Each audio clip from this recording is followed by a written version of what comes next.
जीशान जी। हाँ जी सर। जी वालेकुम सर। जी, क्या कहेंगे सर आप? सर मुझे तो 2-3 चीज़ें पहले आप लोगों से पूछनी थी कि जैसे यूसीसी चलिए ठीक है, आप तो सिर्फ़ मुस्लिम्स को इनवाइट कर रहे हैं। ये एक मेजॉरिटी ऑफ हिंदूज़ कम्युनिटी है इंडिया में जो कि ये चाहती है कि इंडिया में संविधान हटाकर मनुस्मृति लाया जाए। तो नहीं, आप नहीं, लोग नहीं, कब नहीं, नहीं, ना, अच्छा हरगिज़ हाँ, हरगिज़ नहीं, हरगिज़ नहीं। अच्छा झूठ ठीक झूठ ठीक। के इसका सहारा मत ले। सर ठीक है, ठीक है, ठीक है। सर देखो सर सचिवालय जी देखो आप सच नहीं अरे सर सर मेरी बात आप मेरी बात कंप्लीट हो जाने दो सर। सर मेरी बात कंप्लीट कैसी बात कर सकते हैं? आपको पता ही नहीं भारत के अंदर क्या हो रहा है। डॉक्टर बी आप आर अगर अम्बेडकर यूसीसी के बारे में पहले बातें हैं तो यहाँ तो वो बात कीजिए। मनुस्मृति कौन है आपको कोई नहीं जानता, यहाँ पर जानता ही नहीं, कोई नहीं जानता। आप बोल रहे हो लागू कराना चाहते, जबरदस्त क्या बात है यार, फालतू की बातें कर रहे हैं आप। ये आप सर जैसे यूसीसी देखिए के ये बारे में कुछ पता है, आपने स्टडी की है तो उस पर आप बात कीजिए, हम आपकी बात सुनेंगे। सर मुझे आप ये बताइए, आप यूसीसी के बारे में जो बोल रहे हैं, चलिए ठीक है, समान संहिता ये है, समान आचार संहिता जो है, चलिए ठीक है, मैं मान गया इस चीज़ को। तो क्या इसका ड्राफ्ट अभी तक तैयार हुआ है कि यूसीसी में क्या-क्या चीज़ें रहेंगी? वही तो कोशिश चल रही है ना। पहले तो लोगों हाँ, की ठीक राय है, क्या है इस ठीक। बारे में, अग्रीड उनका अग्रीड ऑब्जेक्शन अग्रीड है तो अग्रीड। क्या ऑब्जेक्शन है, सर यही तो बिल्कुल अभी बिल्कुल लागू नहीं हुआ बिल्कुल ना भाई, अभी लागू बिल्कुल नहीं हुआ अग्रीड। ना। सर कुछ आप बोल लो उसके बाद जब मैं बोल रहा हूँ तो मुझे बोलने हम दो। यही तो कहना चाह हाँ, रहे हैं, हाँ, देखिए अभी लागू नहीं हुआ 15-15 भाई। सेकंड सर 15-15-20-20 सेकंड में हो जाएगा। जी हाँ, अब चलिए ठीक है, ना अभी लागू हुआ है और ना ही इसका ड्राफ्ट तैयार है। ठीक है नहीं, सर? अभी कोशिश वही तो चल रही है, अभी इस वक्त है, ठीक हमारे सर पर है ये चीज़, इसलिए बोल रहे हैं। सर कोशिश से ही कामयाबी मिलती है, कोशिश से ही कामयाबी मिलती है। जीशान भाई, जी। उसके ड्राफ्ट को मारो गोली आप। सिर्फ अच्छा। 4 पॉइंट्स है उसके अंदर। शादी, तलाक, उसके बाद में एडॉप्शन और इनहेरिटेंस। ये चारों चीजें जो शरिया में प्रैक्टिस होती है अभी, बेटी को आधा हिस्सा, बेटे को पूरा हिस्सा, एक शौहर के पास 4 बीवियां हो अगर ये सिर्फ 4 चीजें सर देखिए, सर देखो सर अरे सर मेरी बात मेरी बात सुन लीजिए आप। अगर समान आचार संहिता अगर है ये, तो क्या ये सिर्फ 4 ही चीजों पे होगी और बाकी सब चीज़ों पे नहीं होगी? मैं आपसे रिलेटेड नहीं, मैं बता रहा हूँ। नहीं, नहीं आप मेरा रिलेटेड नहीं। हाँ, अब आप ये बताइए। जैनों हाँ, कैसे जाना चाह रहे हैं, आप मैं पहले ही समझ गया। मैं जैनों पे जाना ही नहीं चाह रहा हूँ सर। मैं जैनों पे जाना ही नहीं चाह रहा। तो सर मैं अपनी ही बात कर रहा हूँ, आप लोग करने दोगे तब ना मैं बोलूंगा कुछ। बोलिए। हाँ, ये 4 ठीक है, वो मुझे पता है, वो चलिए ठीक है। अब आप ये बताइए कि चलिए ठीक है, ये सिर्फ 4 चीज़ों पे होगी। अगर ये सिर्फ 4 चीज़ों पे होगी कि शादी हो गया, तलाक हो गया, गोद लेना हो गया और ये लड़का और लड़की को सेम जो भी उत्तराधिकारी का जो है वो हो गया। तो क्या इन सब 4 चीज़ों से, जैसे सचिवालय जी ने कम से कम 100 बार बोल दिया होगा कि इंडिया जो है वो इंसानों की कंट्री बन रही है। तो क्या इसके अलावा और सब चीज़ें नहीं है जिससे कि आपको लगता हो कि इंडिया और ज़्यादा इंसानियत की तरफ और ज़्यादा ह्यूमैनिटी की तरफ जा सकती है? हाँ, मैं मसलन बताता हूँ। हाँ, मैं मसलन आपको बता देता हूँ। जैसे गोवा में साउथ में और आपका जो हमारा असम या अरुणाचल है, वहाँ पे बीफ वगैरह खाना अलाउड है। लेकिन ये जो हमारा हिंदी बेल्ट है, लाइक यूपी, बिहार और भी जो स्टेट्स आते हैं, वहाँ पे ये सब चीज़ों का अधिकार नहीं है, मतलब आप नहीं खा सकते हो। तो क्या आपको नहीं लगता है कि यूसीसी में इसको भी इंक्लूड करना चाहिए कि चलो ठीक है ना, आप बता दो भैया हमको इंसान बनना। बात खाने पीने की नहीं हो रही ना भाई, खाने पीने की बात ही नहीं है। आप चाहे सर, अब मैं वही चीज़ बोल रहा हूँ। आप चाहे तो चिकन खाएं, वही चीज़ तो मैं बोल रहा हूँ। सर तो आप वही चीज़ तो मैं भी, आपको कोई नहीं रोक रहा ना, सर मैं भी वही चीज़ तो मैं बोल रहा हूँ सर। अगर आप समाज, तो फिर आप ये कैसे नहीं, तो फिर आप ये कैसे कह सकते हो नहीं, अगर वो पॉइंट ही नहीं है तो यानी कि यहाँ पे इंडिया के अंदर अगर नहीं, तो सर जब ड्राफ्ट ही नहीं तैयार, जब क्यों नहीं, तो फिर समान आचार संहिता कहाँ से आ गई? फिर समान आचार संहिता कैसे आ गई? कैसे ये हो गया कि सारे इंसान एक हैं, इंडिया के सारे पब्लिक एक हैं, उनको किसी धर्म ग्रुप से लेना नहीं है? आप ये बताओ कैसे हो गया? क्या कह रहे हैं, क्या बोलते जा रहे हो यार? रुकते ही नहीं। पता नहीं कहीं और का गुस्सा कहीं और निकालना है आपको। भाई आपकी प्रॉब्लम क्या है ये बताइए ना भाई। ये 4 पॉइंट जो आपको बताए गए हैं जिनका ताल्लुक मुसलमानों से है, उस पर आप बात कीजिए। क्या ये इस पर जो है अगर समानता लाना है तो इसके लिए आप एग्री हैं या नहीं है? ये है सवाल। मैं यूसीसी को सपोर्ट कर रहा हूँ। मैं सर 4 बार बोल चुका हूँ। मैं 4 बार बोल चुका हूँ। मैं यूसीसी को सपोर्ट कर रहा हूँ। ठीक है, लेकिन बिल्कुल नहीं है। नहीं, लेकिन आप लोग जब सुनने ही नहीं दोगे, बोलने ही नहीं दोगे तो फिर झगड़ा तभी ना पता चलेगा जब बोलने दोगे आप। जी बोलिए। लेकिन आप ये मुझे बताइए कि मैं ये हाँ, बिल्कुल लेके आया हूँ सर। मैं ये मानता हूँ कि ये जो यूसीसी है, इसमें जो 4 पॉइंट आपके आ रहे हैं, ठीक है, उस 4 को हटा के आपका 1 पॉइंट और ऐड होना चाहिए, खाने पीने का लेकर। खाने पीने का लेकर वो है ही ना भाई। अगर उनको ये करना था, ये करते थे, वो जो आसान नहीं बन करते थे। तो ये फिर यूनिफॉर्म, तो सर यूनिफॉर्म सिविल, तो फिर ये यूनिफॉर्म सिविल कोड कैसे हो गया फिर? अरे मेरे भैया सुन तो लो जरा, अपना गुस्सा पूरी तरह शांत रखो। देखें, उनको अगर करना है तो वो आज जो है इख्तिदार में है, चाहे तो कर सकते हैं, लेकिन वो करना नहीं चाह रहे, नहीं करना चाह रहे भाई। आपको मालूम है तेलंगाना में बाकायदा जो है कटती है, कटता है, लोग खाने वाले खा रहे हैं, बेचने वाले बेच रहे हैं, सब कुछ चल रहा है। महाराष्ट्र में भी होता है, असम में होता है, गोवा में होता है। भारत के कई इलाकों में होता है भी, बाकायदा होता है, खुल्लम खुल्ला होता है, उस राज्य की जो है जो उसकी कानूनी हैसियत से होता है। ऐसा नहीं कि कोई घरों में काटते हैं, सब हो रहा है भाई, किसी जगह नहीं हो रहा, किसी जगह हो रहा है, तो मैं आप फिर स्टेट लॉ पे आ गए ना। मैं तो वही तो कहना चाह रहा हूँ कि अगर सुन लीजिए, आज वो सत्ता में है, आज वो इख्तिदार में है, क्या वो चाहे तो नहीं कर सकते ऐसा? अब मुझे बताइए कौन रोकेगा उनको, कौन रोकेगा? मैं बोल रहा हूँ नहीं कर सकते, मैं बोल रहा हूँ नहीं कर सकते, मैं बोल रहा हूँ नहीं कर सकते। मैं आपको रीजन बता देता हूँ सर, मैं आपको रीजन बता दे रहा हूँ, मैं आपको रीजन बता देता हूँ। बाहर निकाल देंगे, क्या कर लेते आप, क्या कर लेते बोलो, क्या कर लेते आप, क्या कर लेते? वो इख्तिदार में है, क्योंकि जब जिस वक्त जो इख्तिदार में होता है, इख्तिदार वाला मस्त हाथी होता है, जो मर्जी कर सकता है, जो मर्जी कर सकता है, और ये करते रहे आप लोग। आप लोगों की पूरी तारीख जो है इसकी गवाह है कि अपनी मन मर्जी का जो है काम सारी जिंदगी भर करते रहे। जब जब जो है आप लोग इख्तिदार में थे, अपनी मन मर्जी करते रहे। ये लोग भी अगर चाहें तो कर सकते हैं, लेकिन नहीं कर रहे हैं। अगर ये चाहें तो ये कानून बना दें कि पूरे भारत में कहीं भी ये कटेगा ना कोई बिकेगा, बात खत्म। अब आप एहतजाज करते रह जाओ, कुछ भी नहीं होने वाला है, लेकिन ऐसा नहीं करते, नहीं करते, क्योंकि जो है इनके अंदर कुछ तो है जो आपसे मुख्तलिफ है, समझे मेरे भाई, आपसे मुख्तलिफ है। चाहे तो कर सकते हैं, चाहे तो सब कुछ कर सकते हैं, सब कुछ। तो संविधान को निकाल के फेंक देते, क्या कर लेते भी आप? क्या कर क्या सकते बताओ? लड़ाई झगड़ा करेंगे ना, और क्या कर सकते बताओ, क्या करेंगे? लेकिन नहीं करते। या तो जी बोलिए। अच्छा मुझे म्यूट कर दिया गया था, सॉरी। मैं ये कह रहा हूँ सर, CAA का नाम तो आपने सुना ही होगा। जी, सिटीजन अमेंडमेंट एक्ट। जी, और उसमें क्या प्रॉब्लम है? जब अब उसके बाद जब वो वही मैं बात कर रहा हूँ सर, उसके बाद जब उसका बिल बन गया जिसको कैप बोला गया, वो सबसे पहले कहाँ पे सर लागू हुआ था? आई थिंक असम में लागू हुआ था। जी। तो वहां से फिर कैप क्यों लागू हुआ? क्यों लागू हुआ? हाँ तो सुनिए, वहां से कैप फिर हटा क्यों लिया गया?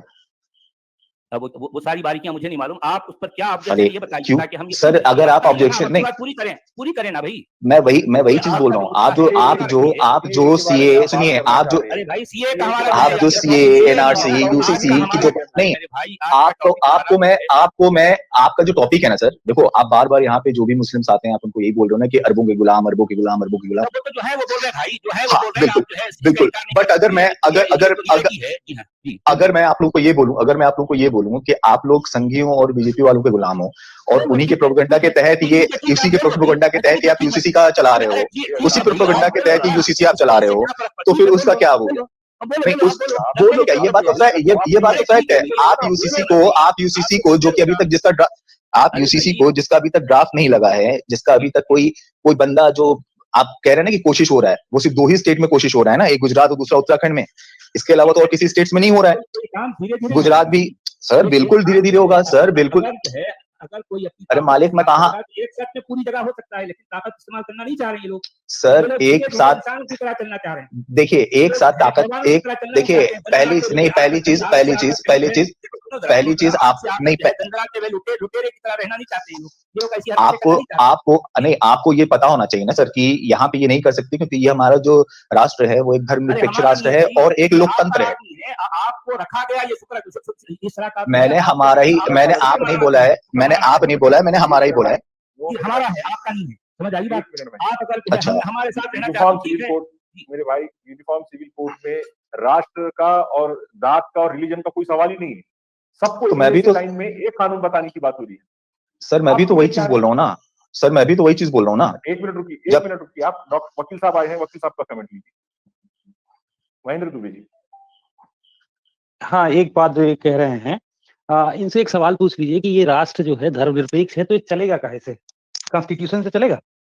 बिल्कुल चलेगा सर। हाँ, तो अब आप एक चीज है जरा वेरीफाई कर लीजिएगा, जिस कॉन्स्टिट्यूशन के डायरेक्टिव प्रिंसिपल्स में UCC लिखा हुआ है, उसी के 2 आर्टिकल छोड़ के उस पे ये भी लिखा हुआ है कि स्टेट गाय की हत्या बंद करेगी। अब आप बात करिए, संघी कॉन्स्टिट्यूशन है या हम लोग संघी है?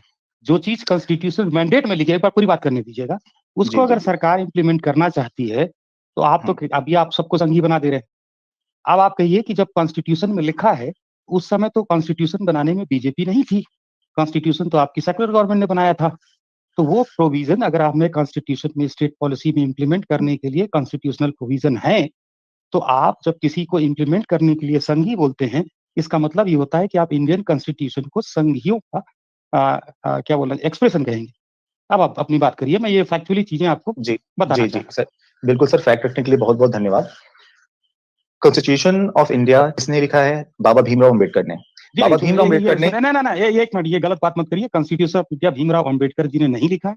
कॉन्स्टिट्यूशन ऑफ इंडिया एक कॉन्स्टिट्यूएंट असेंबली की डिबेट हुई है पूरी, वो पूरी 1947 से लेके 49 तक वो डिबेट चली है। उस कॉन्स्टिट्यूएंट असेंबली ने, नहीं मेरी बात सुनिए आप यही मिसकंसेप्शन लोग, और अब आप बात कर रहे हैं तो मैं इसको और बता देता हूँ। अगर आप कह रहे हैं कि अम्बेडकर साहब ने कॉन्स्टिट्यूशन लिखा है, आप राज्यसभा में उनकी स्पीच पढ़ लीजिए 1955 की। उन्होंने राज्यसभा में अपनी स्पीच में कहा है कि इस कॉन्स्टिट्यूशन को मैंने नहीं लिखा है, मैं भाड़े का लेखक था, मुझसे जो लिखवाया गया वो मैं लिखा हूं, अगर मेरा चलता तो मैं इसको आग लगा के फेंक देता। ये उनके अपने स्टेटमेंट है राज्यसभा पे। सर बिल्कुल वो स्टेटमेंट मैं आपसे चाहूंगा, नहीं मैं चाहूंगा कि आपके पास गूगल वगैरह सारी चीजें होंगी, नहीं उसका आप मुझे प्लीज लिंक दे दो। आप सर लिंक दे दो मुझे, आप लिंक दे दो मुझे कि जहां पर उन्होंने ये बोला कि मैं संविधान को जला के फेंक देता। हाँ ठीक है, आप मुझे लिंक दे दो। राज्यसभा की सर सुनने की बात नहीं, सर सुनने की बात नहीं, आप मुझे बस ये बता दीजिए कि उन्होंने कब कहा है। सर जवाब बिना लॉजिक वाला जवाब नहीं ना सर मुझे लेना है। आप ये बताइए, उन्होंने राज्यसभा में 1955 का जो आपने जिक्र किया है सर, तो मैं वही बोल रहा हूँ, मुझे उसका आप रेफरेंस दे दो ना सर, आपसे मुझे रेफरेंस दे दो सर, उसका कहीं तो होगा ना। हाँ सुनिए ना, मैं आपको बोल रहा हूँ, आप अगली स्ट्रीम में आइएगा और आपको मैं बता दे रहा हूँ।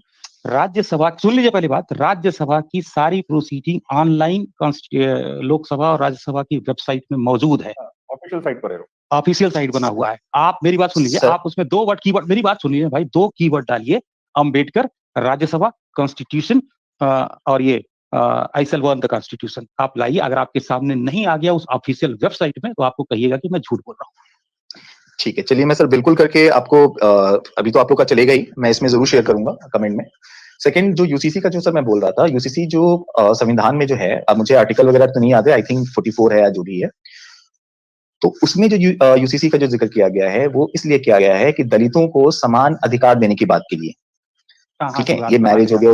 अरे सर क्या बात कर रहे हैं, कोई सर आप लोग सर ये बेकार की बात कर रहे हैं आप।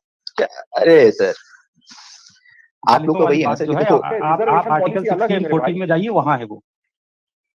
सर अगर आप रिजर्वेशन की बात कर रहे हैं तो भीमराव अम्बेडकर ने ये भी तो बोला था ना कि 10 साल के लिए अगर रिजर्वेशन हो जाए तो इनका जो एक जो सोशल जो इम्पैक्ट है या सोशल जो इनका जो क्या बोलते हैं उसको अधिकार है वो ऊपर जाएगा, पढ़ेंगे लिखेंगे जो भी करेंगे, उसके बाद ये इनका एक आ जाएंगे, एक अच्छे उसमें आ जाएंगे, मतलब जो भी फाइनेंशियली या जो भी सोशली एक अच्छा। यूसीसी के बारे में बात करिए, यूसीसी के बारे में बात करिए।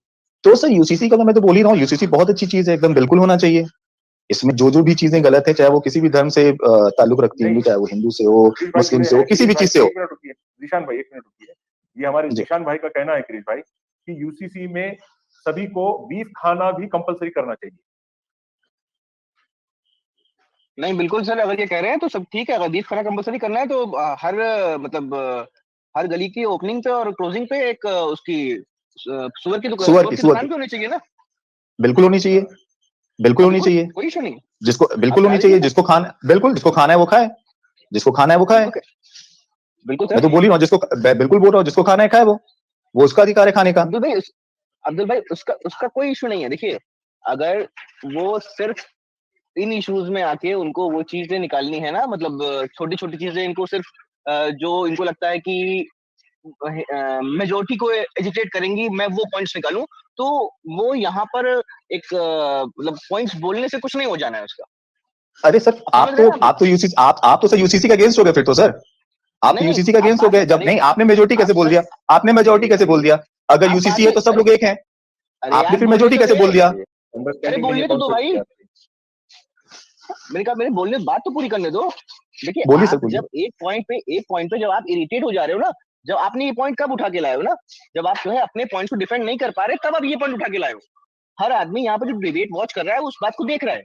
पहले आपने कुछ पॉइंट रखा, फिर आपने कुछ पॉइंट रखा, फिर आप यूसीसी पे से आप सीए पे चले गए, फिर आप एक्चुअली आपको एनआरसी बोलना चाहिए था असम वाला, लेकिन आप वहां तब भी सीए बोल रहे हैं। ठीक है, जब आप पॉइंट सब इरिटेट हो गए हो तब आप उसको बीफ उठा के ले आए हो। और आप सुन लीजिए, जो आप बीफ की बात कर रहे हैं सर, वो तो वैसे भी नहीं हो सकता, बिकॉज वो ऑलरेडी लॉ में लिखा हुआ है, वो ऑलरेडी लिखा हुआ है लॉ में कि this country should be made a beef free country and even alcohol free country, ये भी लिखा हुआ है। धीमे धीमे करके इन चीजों को कट डाउन करना है, this is already mention in constitution. अब मैं बोलूं सर, अगर आपका हो गया हो तो? बोलिए जी। ठीक है, आपने जो भी कृष भाई आई थिंक है, उन्होंने बहुत सही बात बोली कि भी फ्री कंट्री करना चाहिए, शुड है तो मतलब चाहिए, अल्कोहल फ्री कंट्री करना चाहिए, बिल्कुल करना चाहिए। तो क्या आपको नहीं लगता है कि जो हमारे संविधान में जो चीजों को दिया गया है कि हाँ पहले ये सब चीजों को इम्प्लीमेंट कर देना चाहिए, उसके बाद जो भी आपका यूसीसी है, XYZ जो भी लॉज आते हैं या जो भी कानून आते हैं उसको इम्प्लीमेंट करना चाहिए? नहीं सर, ये 1949 में इम्प्लीमेंट होना चाहिए था यूसीसी का। आप अम्बेडकर जी का, आप जिनका आप नाम बहुत देर से ले रहे थे ना, उन्होंने ये लिखा हुआ है कि जब Hindu code bill, Hindu law बने थे, हिंदू मैरिज एक्ट बना था, हिंदू कोड बिल बना था, तो उनका ये पॉइंट था कि मुस्लिम्स कोड बिल उसी समय क्यों नहीं बन गए हैं, and why are they being provided. उनका तो आप अगर आपने अम्बेडकर जी का वो पढ़ ले तो उनको तो आपको समझ में आ जाएगा ना, वो तो उनका तो कितना एंटी इस्लामिक थॉट था भाई। उनका तो क्या था कहना था कि उनका तो पूरा बोलना था, उनकी तो पूरी स्पीच है इसके ऊपर कि अगर पॉपुलेशन एक्सचेंज हो रहा है तो पूरा हो, not even a single Muslim should remain here in India. Doctor BR Ambedkar के इस्लाम के बारे में क्या विचार थे, उस पर एक स्पेशल स्ट्रीम की है हमने, आप स्ट्रीम में देख लीजिए जाके क्या कहा था अम्बेडकर ने जी। और क्या कहेंगे जिशान भाई? नहीं, वो उसमें आप लोगों ने जो रेफरेंसेस यूज किए हैं, देखिए मुझे आप लोग की स्ट्रीम देख के कुछ नॉलेज उतनी ज्यादा नहीं गेन होगी, जहां तक आप लोगों ने जो उसके रेफरेंसेस यूज किए होंगे, जो आप लोगों ने रेफरेंसेस यूज किए होंगे उसको जान के बिना देखे आप बोलना चाह रहे हैं उस पे? नहीं, रेफरेंसेस भी देखे बिना बोलना चाह रहे हैं आप?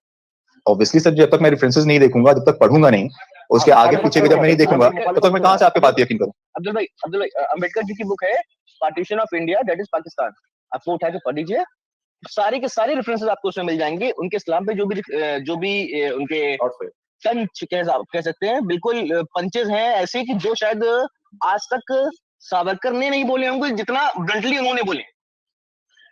सही बात है। और तो वैसे एक चीज बताइए सर, निशान भाई, सचवाला जी शुरू से जितनी बातें कहते रहे हैं, जब फिर से उनकी अम्बेडकर साहब की बातें सुने तो मुझे इतनी हैरत हुई, और सचवाला जी जो कह रहे थे वो बिना अम्बेडकर को समझे और सुने और पढ़े बगैर कह रहे थे इस्लाम के बारे में।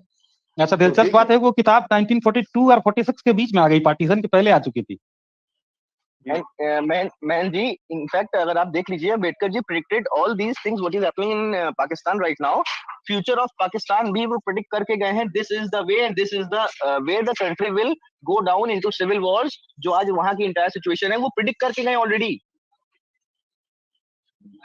अच्छा, वैसे जीशान साहब, कुल मिलाकर आपका ये कहना है कि आप यूसीसी के अगेंस्ट नहीं है, ये तो आप कहना चाह रहे हैं ना? बिल्कुल मैं नहीं हूं। हाँ ठीक है, ये बहुत अच्छी बात है। देखिए, अब दूसरी बातें ठीक है, आप जो कह रहे हैं कि ये भी होना चाहिए, ये भी होना चाहिए, देखिए हम आपकी बातों के खिलाफ नहीं है। हमने आज का एक मुद्दा रखा कि यूसीसी के बारे में हम लोगों की राय जानना चाह रहे हैं। हम कोई फैसला नहीं करना चाह रहे कि ऐसा होना चाहिए, वैसा होना चाहिए। हम उनकी राय जाने, आपकी राय जाने, आपने बताया ठीक है, बहुत अच्छी बात है। अब हम फुजूल में अब इस वक्त है क्यों झगड़ रहे हैं भाई? समझ में नहीं आ रहा हम झगड़ क्यों रहे हैं? सचवाला जी, मैं आपको वही चीज बोल रहा हूँ। मेरे अकॉर्डिंगली, जैसे आप लोग बोलते हैं कि हम लोग ह्यूमैनिटी को मानते हैं, जो भी चीजें, ऑब्वियसली मैं भी ह्यूमैनिटी को मानता हूँ। वो चीजें को मैं प्रैक्टिस कभी नहीं करता हूँ जो चीज मेरे नजरिए से या मेरे फैमिली या मेरे जो भी बिलोंगिंग्स हैं उनके लिए प्रॉब्लमेटिक क्रिएट हो, मैं उस चीज को नहीं करता। चलिए ठीक है, मैंने बीफ का बोला, मैं खुद बीफ नहीं खाता हूँ, ठीक है, मैं खुद बीफ नहीं खाता हूँ। और मैं कोशिश ये करता हूँ कि जैसे ये नवरात्र वगैरह चलते हैं तो उसमें मैं नॉनवेज खाऊं ही ना, या जो भी चीजें। और मेरे कई हैं ऐसे फ्रेंड्स हैं जो मतलब पंडित हैं, तो अगर मान लीजिए कुछ डिशेस बनी हैं जिसमें नॉन वेज यूज हुआ है, जो भी हुआ है, तो मैं उनको पहले बोल देता हूँ कि यार देखो ये नॉन वेजिटेरियन है। तो इस चीज को मैं प्रैक्टिस करता हूँ और इस चीज को मैं मानता हूँ। अच्छा जी साहब, अभी आपने जो कहा था कि ये जो है यहाँ की मेजोरिटी कम्युनिटी वो जो है वो मनुस्मृति को जो है लागू करना चाहती है, तो यहाँ हमारे दो भाई नहीं सर नहीं, आप अपनी बात में हो सकता मुझे भी जानकारी नहीं है भाई, तो हो सकता मैं भी गलतफहमी में हूँ, तो मेरे साथ आप भी इनकी बात सुन लें, क्योंकि ये जानकार हैं, ये कानून जानते हैं, और फिर जो है यूसीसी के बारे में इनको हम दोनों से ज्यादा जानकारी है। तो ये बताएंगे कि भाई क्या यूसीसी का ताल्लुक मनुस्मृति से है, जरा हमें बताएं, हमारे ज्ञान में इजाफा करें प्लीज। ये अजीब बात है। देखिए, ऐसा है कि जब पाकिस्तान बट गया और आपने एक मुस्लिम कंट्री बन गई, तो इम्प्लाइडली ये मतलब था कि जो बचा खुचा हिस्सा है जो भारत का, वो तो हिंदू कंट्री हो गया। तो अगर अपना हम कॉन्स्टिट्यूशन जब इंडिया बना रहा था, तो अगर बनाने वाले तो 90% हिंदू ही थे ना जी। तो वो लोग अपने कॉन्स्टिट्यूशन को बनाने के बजाय मनुस्मृति अडॉप्ट क्यों नहीं कर लिए? तो इसका मतलब है, देखिए ऐसा है, ये एसेंस में जो चीजें होती है उसको उस तरह से मनुस्मृति की बात जो है, कोई इस तरह का हिंदू कोड कभी नहीं है। अगर ये बात होती तो ये बताइए मेरे को कि जो 1956 में जो हिंदुओं के जो कोड बिल आए थे, जिसमें 55-56 में तब से लेके आज तक हर हिंदू पत्नी हो, पति हो, बंटवारे का मामला हो, सब कोर्ट ही तो जाते हैं, कोई मनुस्मृति से डिसाइड होते, कोई एक किस्सा, एक केस कभी सुना क्या? तो अगर ये इम्प्लीमेंट हुआ चाहे नहीं हुआ, कानून से बाहर और भीतर कोई हिंदू फैमिली मनुस्मृति के आधार पर बंटवारा या कोई सजा या ये सब चीजें कभी, मैं कह रहा हूं, एक इवन ये सिंगल एग्जांपल को ये 75 साल में देखिए दिखा दे। ये बेकार की बात है, ये जो लोग करते हैं। असल में जिशान भाई ऐसा है, आप बुरा मानिएगा, लेकिन ये जो बात आप लोग बार बार कहते हैं ना, ये वजह पता नहीं क्यों है, लेकिन अगर ये बात कहते हैं तो आप एक तरह का गुस्सा दिखाते हैं, आप विरोध दिखाते हैं। क्यों? ऐसी क्या वजह है कि आपकी बात करने के लिए हिंदुओं को सिर्फ 2 बात आपको की जबान पे आती है, एक मनुस्मृति और दूसरा बीफ। जैसे मनुस्मृति के सिवा हिंदुओं के पास कोई दूसरी किताब नहीं है और आपके पास बीफ खाने के अलावा दूसरा कोई चीज नहीं है। ये क्यों ऐसा होता है, ये जरा आप समझने की कोशिश करिए। एक मल्टीकल्चरलिज्म में ये बात करना क्या ठीक है क्या? ये बहुत अच्छी बात, बहुत अच्छा, ये हम सबको समझना चाहिए। देखिए हमारे दिशा, सर मैं बोलूं, सर देखो, आप लोग बीच बीच में मुझे म्यूट कर देते हो, मुझे पूरी बात मेरी बोलने नहीं देते हो।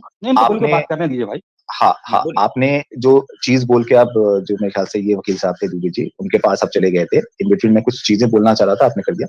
मैं ये कहना चाह रहा था कि मैंने ये नहीं बोला कि यहाँ की मेजोरिटी मांगती है कि मनुस्मृति को लाओ, ठीक है। और दुबे जी ने जो बोला है उसे मैं बिल्कुल 100% मुझे पता है, और मुझे ये पहले से पता है, तो उन्होंने कोई मेरे लिए नई बात नहीं बोली है। फर्स्ट। सेकंड, ये मैंने जो बोला था, आप रिवाइंड करके कभी सुन लेना उसको, या जो लोग स्ट्रीम में होंगे वो लोग सुन ही रहे होंगे। मैंने ये बोला था कि यहाँ पे जो मेजोरिटी के मतलब कि मोस्ट ऑफ पर्सन या कम्युनिटी वाले आप बोल लीजिए, ठीक है, मोस्ट ऑफ पर्सन या कम्युनिटी वो मनुस्मृति के फेवर में है कि मनुस्मृति आनी चाहिए इंडिया में। मैंने ये चीज बोला था। और अगर आप ये चीज बोल रहे हो कि नहीं ऐसा है ही नहीं, या वाकई ऐसा है? भाई ऐसा है कि मैं कम से कम अपने आप को ये कहता हूँ कि मैं वकील हूँ, हाईकोर्ट में प्रैक्टिस करता हूँ। तो आप मेरी बात माने चाहे ना माने, मैं आज तक, मैं करीब 20 साल से मैं हाईकोर्ट प्रैक्टिस कर रहा हूँ। मेरे सामने तो आज तक कोई बंदा नहीं आया कि मेरे प्रॉपर्टी का डिसीजन मनुस्मृति से करवा दीजिए। कोई एक तो आया, वही तो मैं कह रहा हूँ भैया जिशान भाई, एक ऐसा एग्जाम्पल इंडिया में ढूंढिए ना। आप मेजॉरिटी की बात कर रहे हैं, एक ढूंढिए ना भाई आप। और आप दुबे सर, कुछ गलतफहमियां हमारे जहन में होती नहीं होती हमारी दिशा। नहीं सुनिए सर, चला जी, मैं आपको एक चीज बताऊं, मैं बहुत सिंपल चीज बोल रहा हूँ, होप आप लोग भी समझेंगे इस चीज को। आप दुबे सर नो डाउट माशाल्लाह से 20 साल में है, उनको और काम दीजिए।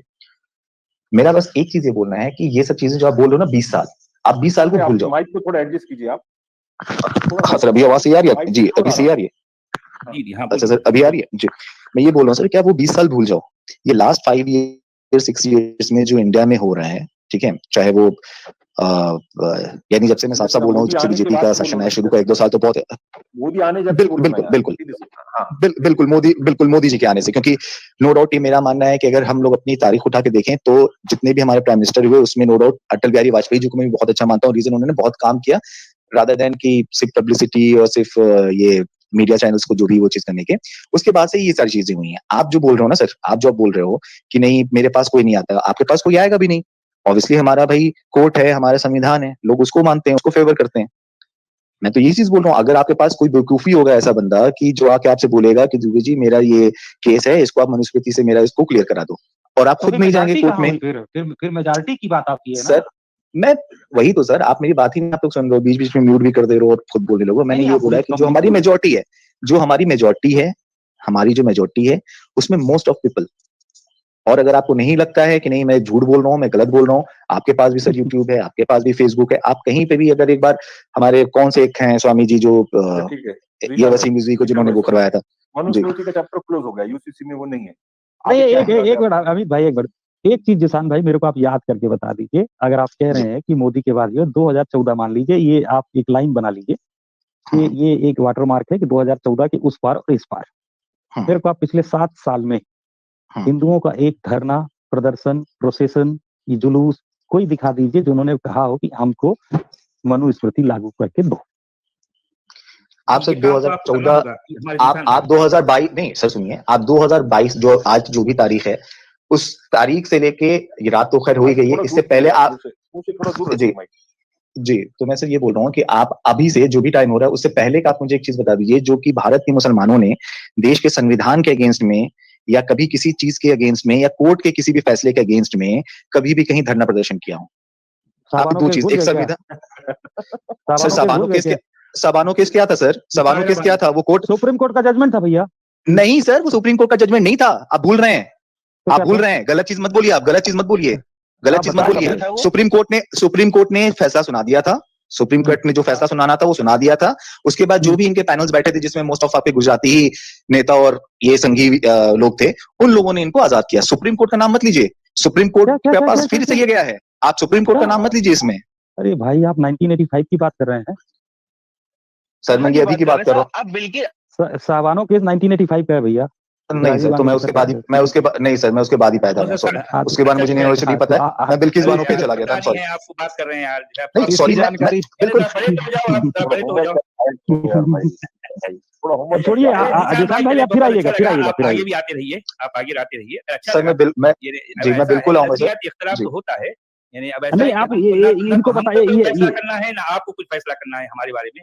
जिसान भाई एक फैक्ट सुनते जाइए। 1985 में साहबानो का केस ये था कि सुप्रीम कोर्ट ने, जो पहली बात तो ये है कि Indore bench Madhya Pradesh high court ने एक वकील साहब की वाइफ को 250 या 300 रुपए परमानेंट मेंटेनेंस का ऑर्डर कर दिया था। उसके खिलाफ में सुप्रीम कोर्ट में पिटीशन लगी थी। सुप्रीम कोर्ट ने उस पिटीशन को डिसमिस कर दिया और कहा नहीं आपको देना पड़ेगा 250 या 300 ऐसा कुछ रुपया महीना देने का ऑर्डर था। उसके बाद इस देश में इतने भयंकर प्रदर्शन हुए, इतने भयंकर हुए, आप ये उलेमा मुस्लिम कम्युनिटी की तरफ से, जो मतलब लीडरशिप की बात कर रहा हूँ मैं आम मुस्लिम की बात नहीं कर रहा हूँ, कि राजीव गांधी को मजबूर होकर उस सुप्रीम कोर्ट के फैसले के खिलाफ एक बिल लाना पड़ा, जो कि मुस्लिम प्रोटेक्शन ऑफ मैरिज एक्ट 1986 आया, जिसमें डाइवर्सी वुमेन को, मुस्लिम वुमेन को मेंटेनेंस का राइट नहीं देना है, केवल इद्दत पीरियड तक देना है, ये तय किया गया। आप कह रहे हैं ना कि सुप्रीम कोर्ट के फैसले और हमने के खिलाफ कब गए हैं, ये एग्जाम्पल है। खैर बात पुरानी हो गई। नहीं बिल्कुल बात पुरानी हो गई, और 85 का है तो मैंने बिल्कुल नहीं जाना है। मैं वो बानो और बिल्किस बानो में मैं कंफ्यूज हो गया था, जो भी वो, चलिए खैर। लेकिन जो ये डाइवोर्सी को पैसे ना देने की जहां तक बात है, तो मुझे जहां तक लगता है कि ये लॉ है मेरे ख्याल से, कि अगर कोई भी बंदा अपने वाइफ से डाइवोर्स लेता है तो उसको कुछ है कि एक है ना कि प्रॉपर्टी में भी हिस्सा, या फिर जो भी एक पैसे का एक रकम होता है वो वन टाइम आपको देना पड़ता है या मंथली आपको देना पड़ता है, इस टाइप से है कुछ, जहां तक मुझे आइडिया है। अब आप आइडिया लीजिएगा, उसके बाद फिर बात करिएगा। नहीं सर, चलिए मैं बिल्कुल आइडिया ले लूंगा साहब। चरण जी का बहुत शुक्रिया, आप आगे भी आते रहिए। बहुत शुक्रिया, बहुत शुक्रिया।